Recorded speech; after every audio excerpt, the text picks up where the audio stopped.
Bienvenue à bord de l'Octopus. Embarquons pour explorer les profondeurs de notre corps, de notre cœur et de notre esprit. Naviguons ensemble pour découvrir les fondements de notre bien-être, reliés à ceux de notre société et de notre belle planète. Et surtout, connectons-nous à notre nature pour nous orienter et guider ceux que nous aimons vers une santé globale, durable et responsable. Belle et douce traversée à tous.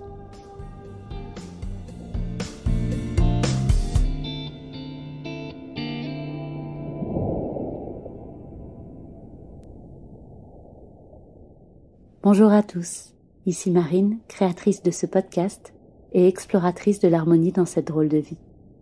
Réfléchir et agir pour la santé de l'humain dans le respect de sa nature, voici ce que je vous propose comme folle aventure. Pour cette deuxième chronique, nous allons parler énergie. À l'approche de l'hiver, beaucoup d'entre nous peuvent se sentir fatigués. Manque de soleil, rythme effréné, alimentation non adaptée, la fatigue peut s'expliquer par de nombreuses raisons. Mais sait-on vraiment identifier, pour chacun d'entre nous, ce qui cause cette fatigue ? Pourquoi nous nous sentons si fatigués sans avoir forcément d'explication ? Par quoi commencer et comment agir pour retrouver une énergie saine et quotidienne ? L'énergie est le moteur de la vie et l'un des plus grands piliers de notre santé. Pourquoi ? Comment ? Qu'est-ce que l'énergie exactement ? Lénie Chérino, la voix de la naturopathie, prend de nouveau les commandes pour vous orienter sur ces questions. Belle traversée à tous. Bonjour, je suis Lénie et je serai la voix à l'unisson de Sheila Canelli et de Marine Pouchard qui ont écrit cette chronique en étroite collaboration. La naturopathie est définie traditionnellement autour de 5 piliers. L'holisme, dont on a parlé en introduction de ce podcast, le causalisme, l'hygiénisme et l'humorisme dont on parlera prochainement, et le vitalisme dont on va parler aujourd'hui. Le vitalisme, appelé aussi force vitale, est l'énergie dont on dispose dans notre corps. Un des principaux objectifs de la naturopathie est de stimuler et faire circuler cette énergie car c'est elle qui va permettre la régénération des cellules et par conséquent l'auto-guérison. Notre énergie est donc en quelque sorte notre médecin intérieur. Et si on n'en prend pas soin, c'est là que l'on doit faire appel à une aide extérieure comme un médecin ou un thérapeute. Alors pourquoi nous n'avons parfois plus d'énergie ? Comment peut-on l'expliquer physiologiquement ? L'une des principales raisons de la fatigue est la faible production d'énergie au niveau cellulaire, notamment par les dommages que subissent nos mitochondries. Ces dommages peuvent être dus à une mauvaise alimentation, c'est le cas par exemple lorsque l'on s'oriente vers une alimentation raffinée ou transformée. En plus de ne contenir aucun nutriment et donc aucune énergie, ce type d'alimentation dégrade nos cellules. Ces dommages cellulaires peuvent également provenir de mauvais choix en termes d'hygiène de vie. Par exemple, la qualité de notre activité physique, la qualité de nos relations ou encore la qualité de l'air que nous respirons. Mais il y a aussi un autre grand responsable de notre fatigue, le manque de lumière. La lumière est l'élément essentiel pour améliorer la fonction mitochondriale. Or aujourd'hui, contrairement à ce qu'a connu l'être humain pendant des années, la plupart d'entre nous passent la plupart de son temps à l'intérieur. Il y a évidemment plein d'autres explications à la fatigue, mais si l'on prend soin de notre alimentation, de notre hygiène de vie et de notre vie au contact des autres et de la nature, il y a de très grandes probabilités pour que nous retrouvions une belle vitalité. Voici donc quelques conseils pour soutenir notre énergie au quotidien. Bien sûr, ces conseils ne sont pas exhaustifs et ne remplaceront jamais des conseils individualisés, forcément plus adaptés à votre cas. Tout d'abord, orientez-vous vers une alimentation riche en nutriments que contiennent les fruits et légumes locaux et de saison, surtout s'ils sont consommés crus. Et parmi les nutriments qui soutiennent particulièrement la production d'énergie, pensez au magnésium que l'on trouve dans les légumes verts par exemple. Mais pensez aussi aux acides gras essentiels, les oméga 3 et les oméga 6 que l'on trouve notamment dans les huiles de qualité. Pour faire le plein d'énergie, rien de tel que de commencer votre journée avec un petit déjeuner protéiné. Ça peut être par exemple des œufs brouillés ou à la coque. Réduisez aussi votre consommation de caféine, d'alcool et de sucre. Bien que ces substances puissent à court terme vous aider à vous sentir énergisé, à long terme, avec toute l'énergie qu'elles demandent pour être éliminées, elles épuisent votre organisme. Pensez à vous hydrater. Avant de vous orienter vers une collation ou une boisson contenant de la caféine, buvez de l'eau. L'eau peut parfois vraiment donner un coup de fouet. Pensez également à soigner votre sommeil. Éteignez l'ordinateur ou la télévision 1 heure avant d'aller vous coucher. Essayez de vous coucher à la même heure chaque jour et si possible avant 22h30. Plus vous suivrez le rythme du soleil, plus vous récupérerez de l'énergie. Faites de l'exercice. Pas nécessairement un entraînement intensif, mais une marche de 30 minutes est parfaite pour se revigorer. Et pour ceux qui travaillent dans un bureau, une bonne posture assise et des étirements réguliers peuvent vraiment favoriser la circulation de l'énergie. Enfin, exposez-vous régulièrement à la lumière du soleil. Une exposition de 30 à 60 minutes par jour est idéale.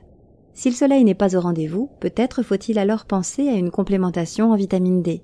Pour cela, il est nécessaire de consulter un professionnel de santé. Et si malgré toutes ces tentatives, votre énergie équivaut toujours à celle d'un mollusque échoué, posez-vous la question des émotions et des pensées que vous nourrissez. Sur ces questions, Aurélie saura vous apporter la lumière nécessaire pour alimenter votre force vitale et qui sait peut-être vous aider à comprendre comment guérir les maux dont vous souffrez. Bonjour, je suis Aurélie Asper, docteure en psychologie clinique et créatrice de la méthode de développement personnel, la position essentielle. Alors j'ai quelques petites questions pour vous aujourd'hui.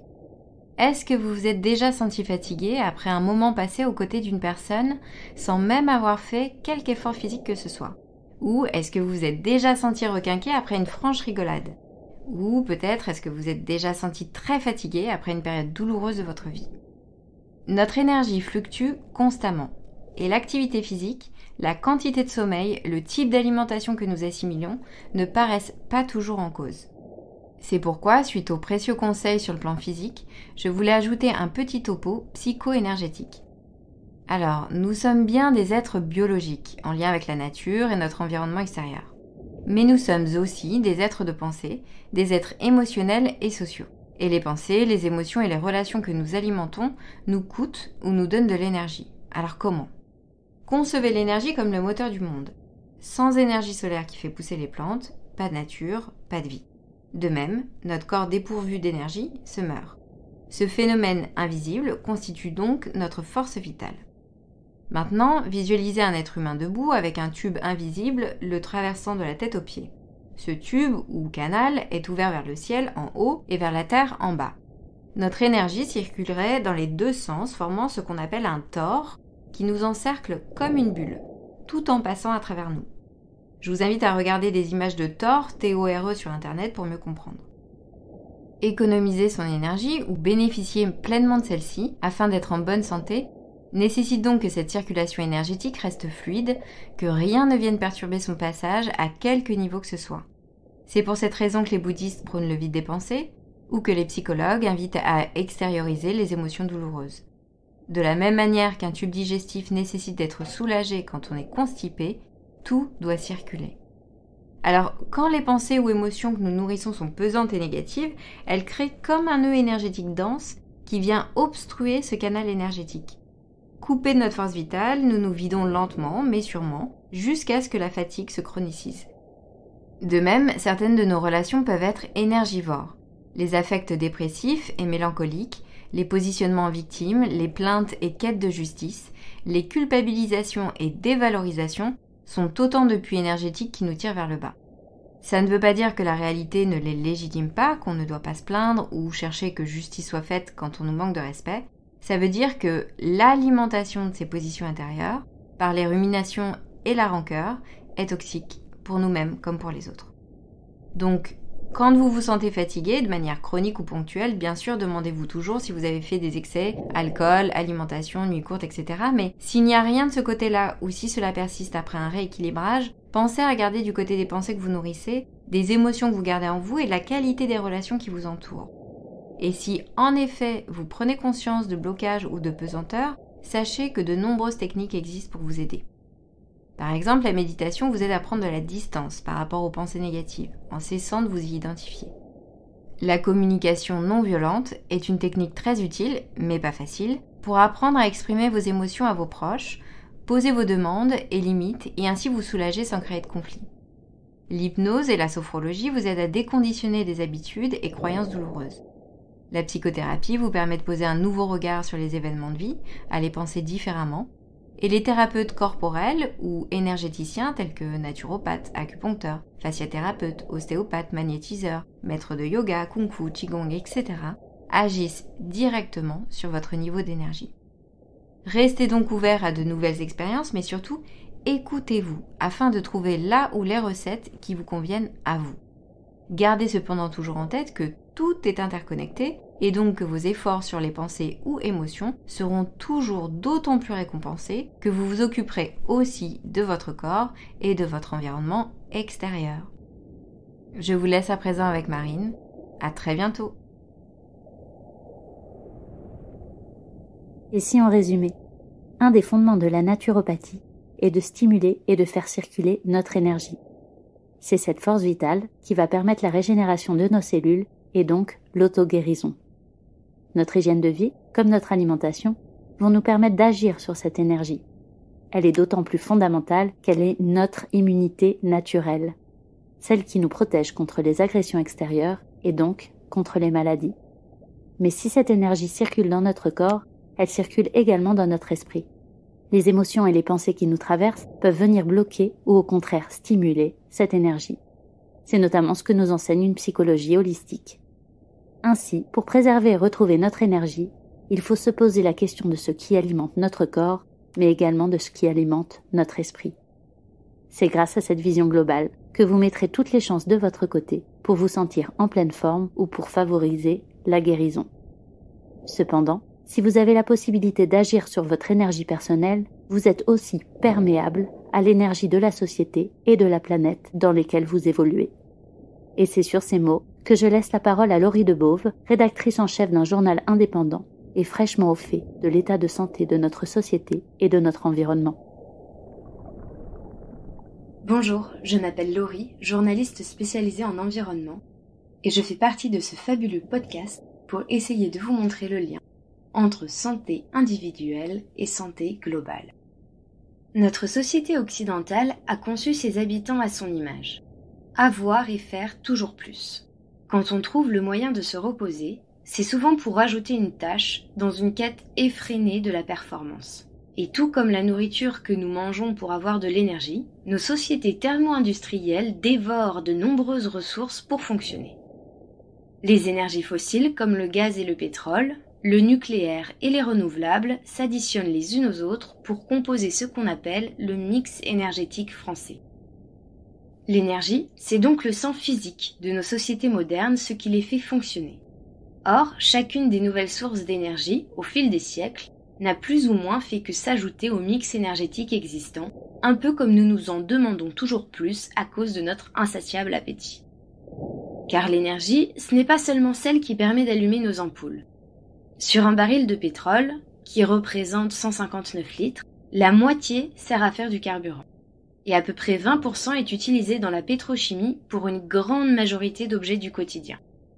Nous sommes ainsi entourés, chauffés et même habillés par le pétrole. Résultat, la demande mondiale moyenne de pétrole s'élevait à 100 millions de barils par jour avant la crise du coronavirus. Et si cette dernière a mis un sacré frein d'arrêt à cette orgie, les experts restent formels. Dans moins de 10 ans, l'Europe manquera de pétrole liquide car les pays producteurs ne pourront plus fournir toute la planète. Alors oui, du pétrole il y en aura toujours, mais il sera beaucoup moins accessible et donc beaucoup plus cher. Fini l'énergie abondante et bon marché pour rouler, se chauffer ou s'habiller. C'est tout le système qu'il va falloir repenser. Et toutes les infrastructures nécessaires aux énergies renouvelables demandent elles aussi du pétrole et des minerais, les fameuses terres rares, pour être construites avec une durée de vie limitée. De la même façon que nous ne devons pas attendre de faire un burn-out pour nous reposer, nos sociétés ne doivent pas attendre une crise énergétique pour lever le pied. Et oui, la sobriété énergétique est la clé indispensable à la pérennité de l'espèce humaine. Consommer moins et plus intelligemment va demander de repenser le monde autrement. Comme dirait Fabrice, il va falloir rapidement arrêter de rêver à Mars en SpaceX et revenir sur Terre à vélo. Et ça tombe bien, le vélo c'est bon pour la santé et la planète.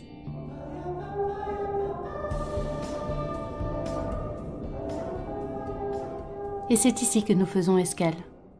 Retrouvez le résumé des intervenants de cet épisode ainsi que quelques références pour aller plus loin, sur le compte Instagram ou sur le site internet The Octopush.